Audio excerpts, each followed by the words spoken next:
he did not make the French national team, and I'm a little disappointed in the French, man. I don't get it. I don't get why he didn't want Killian Hayes. They went with Frank Nicolina.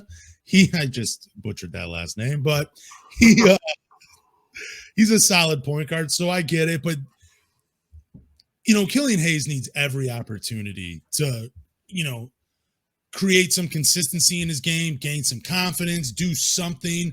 And we've seen point guards in his position, like a Carlos Arroyo, just go off in the, the national tournaments, like whether it's FIBA or the Olympics. Like we've seen them do this before where, they get another look by an NBA team to extend that NBA career, but Killian Hayes will not get that opportunity. So I don't know, man. It's just looking bad for him all around. I kind of feel for the kid.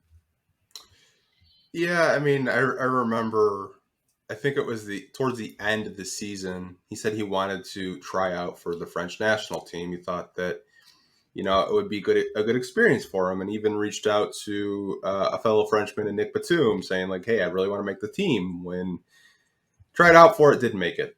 Frank Nicolina made it, obviously, former lottery pick as well with the Knicks.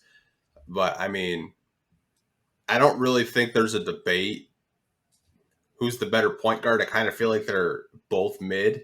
They're both they're both defensive. They can play make and they can't shoot threes. Like, I don't know, man. It's kind of kicking the balls if you ask me. Where it's like you try to make the national team where you're from, and they say no. So I hope he's in the lab, man. I really do. I hope he proves a lot of people wrong this year, because I feel like there are so many people that have left the Killian Hayes bandwagon, and they're just like, dude, get rid of this guy.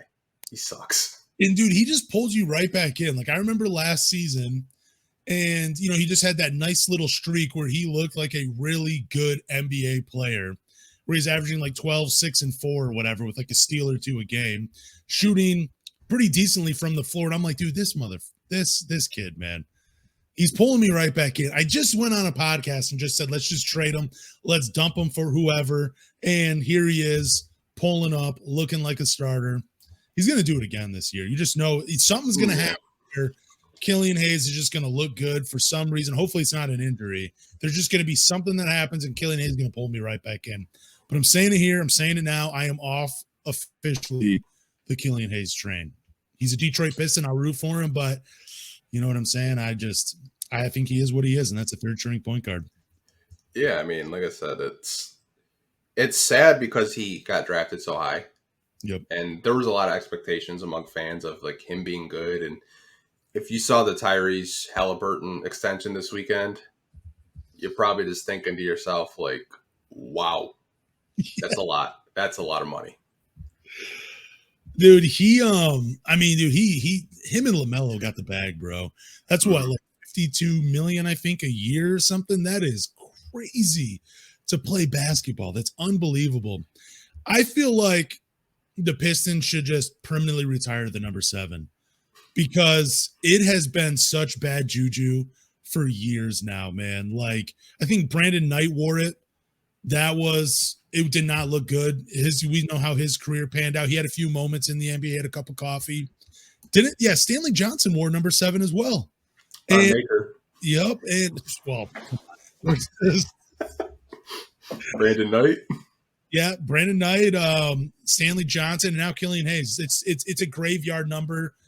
Don't try to come in and be like, look, I'm going to break the curse. Didn't someone say they were going to break the number 7 curse? I feel like someone had said that years ago, and it just, whoever it was, we don't remember their name. No, I mean, they should just retire it and put Kelly Tripucka up in the rafters. I'm kidding, by the way, but that 7 is cursed. Like I said, I still like him as a player. He's still young, good defender, hell of a passer. But I think if you look at the Monte Morris signing, the writing's on the wall.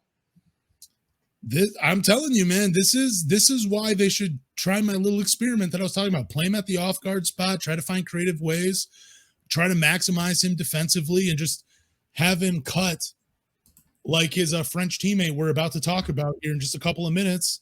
Have him cut to the basket and try to be more aggressive. give him less responsibility on offense.